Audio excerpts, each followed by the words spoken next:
Thiên bia. Kim Tâm. Xin chào các bạn. Như đợt vừa qua là cũng rất là nhiều bạn là cũng hỏi tôi và cũng yêu cầu tôi là giải thích chi tiết về một số ngành nghề kiếm tiền ở bên Lào.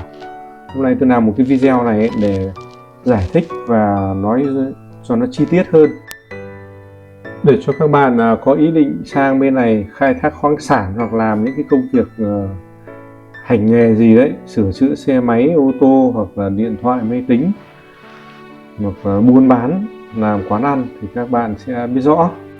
Đầu tiên là chúng ta sẽ đi vào cái ngành nghề là mua bán sửa chữa xe máy.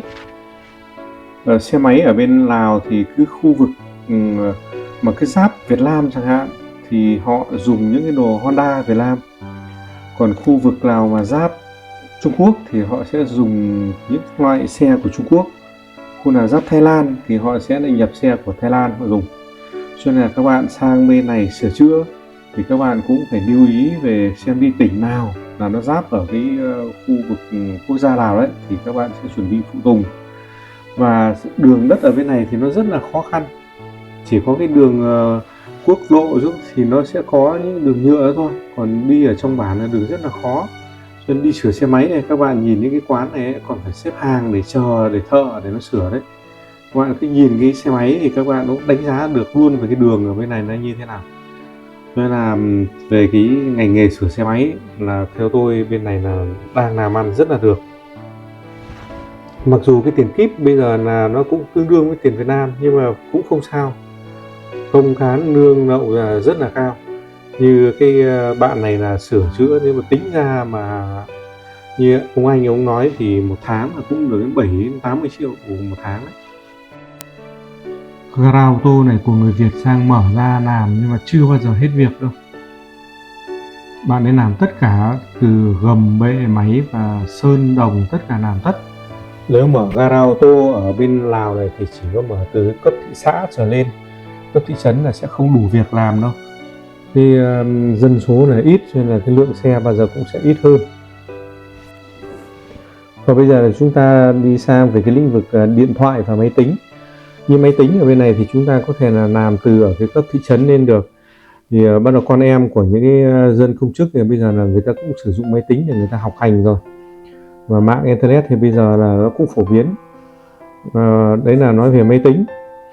Mua bán sửa chữa chăm sóc khách hàng là được. Còn về điện thoại thì hiện tại bây giờ nó không như mấy năm về trước. Mấy năm về trước là ở bên này là toàn dùng những loại điện thoại là toàn hàng gia công, gọi là nó lung tung cả, cũng không biết chính xác tên là gì. Cho nên các phụ kiện, linh kiện tức là các thợ sửa chữa là không biết nhập bằng gì mà thay thế. Hiện tại là ở bên Lào là những cái mấy cái hãng như Oppo rồi Samsung, Oppo thì nhiều hơn đấy. Thế này Vivo là họ cũng phát triển mạnh ở bên này rồi, nó là cái hàng công ty, cho nên là về những cái linh kiện màn hình các thứ là có để thay thế. Tôi thấy khách hàng ở bên này là họ cầm những điện thoại cũ hỏng ra để đổi và họ mua cái máy mới ấy. Thì những cái máy cũ ấy là họ vẫn được tính tiền, nên tôi xem là họ tính tiền một cái máy là trước họ mua 1 triệu, bây giờ họ vẫn được tính 500. Nhưng trong khi đó là cái máy đấy là những cái người thợ này là người ta mua về người ta cũng bỏ đi thôi, người ta cũng không dùng đâu, nhưng mà người ta lại tính đội về cái giá thành của cái máy mới lên. Thực tế là ở bên này vẫn là thiếu những cái thợ sửa chữa về điện thoại và máy tính, vẫn là bán và trao đổi thôi. Người Lào thì họ rất là chiều con họ, chỉ cần học lớp 2, lớp 3 thôi là họ đã mua cho một cái điện thoại smartphone rồi. Cho nên cái nghề sửa chữa điện thoại ở bên Lào này là sửa chữa mở ra từ cấp thị trấn là được rồi, làm ăn rất là tốt rồi. Còn đây các bạn xem một quán ăn này, ở bên này là họ cũng không thiên về những cái hình thức trang trí ở trong quán lắm. Đấy, đây là cái quán ăn bình dân, nhậu cả ngày, thậm chí là đêm nhậu đến 11, 12 giờ đêm ấy, mà cứ bàn ghế cứ bình thường thế thôi. Và bên này thì về những cái đồ uống thì về rượu thì họ rất là hạn chế, chủ yếu là uống bằng bia. Đấy, bàn ghế này các bạn xem này, chỉ cần như thế này thôi. Khách hàng bên này cũng rất là đặc biệt là dễ tính này, không có tính đi ăn chịu, và có tiền thì mới đi ăn thôi. Có một cái ưu điểm của người Lào là đi ăn uống rượu như thế này là tôi ở bên này mười mấy năm nhưng mà chưa bao giờ thấy một cái trận ẩu đả đánh cãi nhau ở trong cái quán rượu bia bao giờ cả. Bên này tuy rằng như thế nhưng họ rất là có ý thức về cái chuyện là va chạm nhau ở những cái chỗ ăn uống này.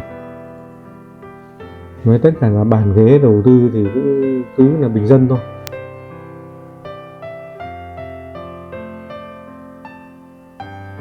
Tôi có hai vợ chồng của cái bạn này là nhà ở bên Đà Nẵng sang mở quán ăn cách đấy đã được 11 năm rồi.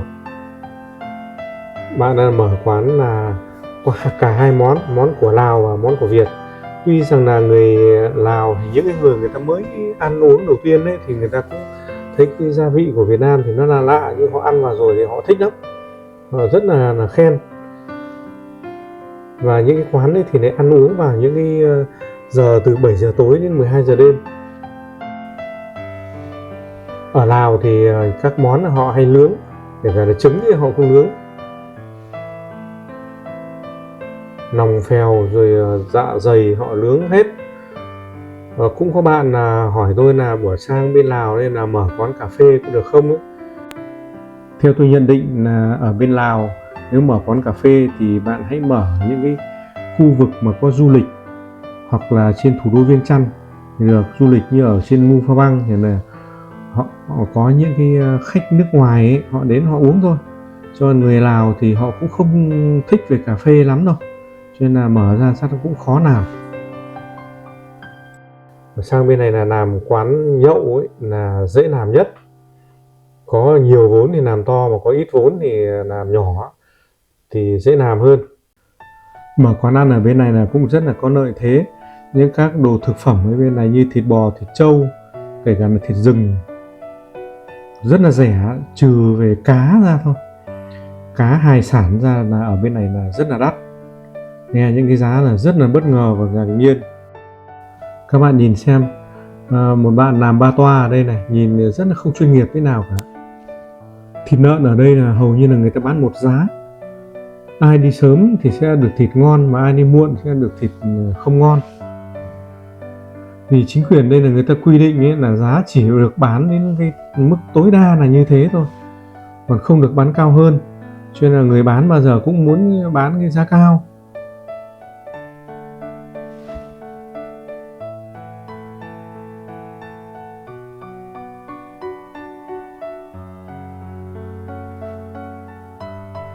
Và những cái thịt ở sườn và ở đùi ấy, là họ chặt cả xương họ bán đấy, gọi chặt sấn.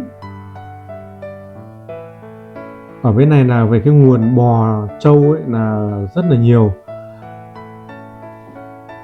Các bạn mà có những cái tay nghề và có những cái ý tưởng để làm cái thịt khô để bán trong những cái dịp Tết này là rất là hay. Thịt trâu ngày hôm nay là họ bán là chỉ có 115.000 một kg thôi. Đấy là chọn những loại thịt ngon đấy. Nhưng mình bao giờ là đến tận cái chỗ mà người ta mổ thì mình lấy thì nó sẽ được những cái thịt ngon hơn. Còn họ mang ra chợ thì mà thịt cũng không còn những cái thịt ngon nữa rồi. Các bạn quan sát kìa, trâu họ nuôi nhiều như thế kia mà, đấy nhìn đen cả cánh đồng rồi. Về những cái đồ mộc này là ở khu vực nông thôn bây giờ là họ cũng bắt đầu họ dùng rồi. Trước thì họ không dùng đâu, nhưng bây giờ là họ xây nhà là họ dùng những cánh cửa rồi đóng giường tủ rồi. Ở đây là họ rất hay lấy gỗ để họ đổi với đồ. Và có những cái bản ấy họ sinh sống tại chỗ đến 200 năm. Hôm trước tôi vào một bản mà tôi gặp một cây mít ấy, là tôi ôm 3 ôm vẫn còn thừa ra 20 cm nữa. Thế vậy tính như thế thì nó phải tương đương với 5m6, 5m7 cái chu vi của cây mít đấy. Mà cái chiều cao của nó là đến cái chỗ nó phát tán ra là được 3,5 m. Cây như thế là rất là giá trị, mà nó lại đặc. Cây mít đấy như người dân ở đấy người ta tính là nó phải tới đến gần 200 năm rồi đấy.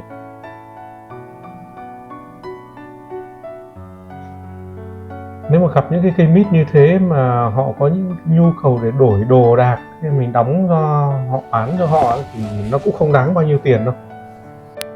mà mình trao đổi hàng hóa như thế là họ thích hơn, họ không phải bỏ tiền mặt ra là họ đỡ xót ruột.